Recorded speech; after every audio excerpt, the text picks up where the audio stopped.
Čia mūsų kalkių gesinimo nepavykęs eksperimentas, kai mums pradegė dugnas plasmasiniam kibire nuo 5 litrų negesintų kalkių, bet labai įdomus sutvėrimas gyvena čia, po medžiu.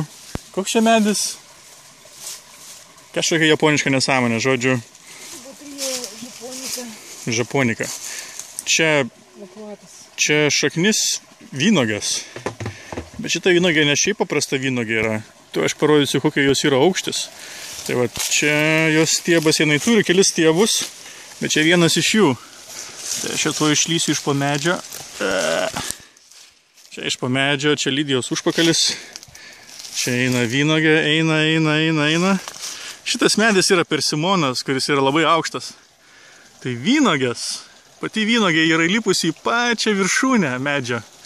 Tai čia jos visas ilgis, aš žinau, gal 10 metrų mažiausiai.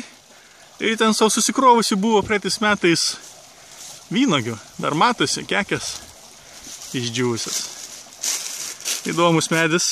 Mes turim kitą vynogę, kuri lipa kitoj kanalo pusėj. Tai, bet šitas medis, aš žinau, įdomu kiek jam metų. Smirdi šernų sisaliukais. Pas mus čia šernai ateina. Ir jis čia, man atrodo, dar vynogė yra įlipusi iš kitos pusės. Ir ten irgi matosi viršūniai vynogės. Žodžiu, produktyvi vynogė, bet tikriausiai nuskint nieko nesigaus.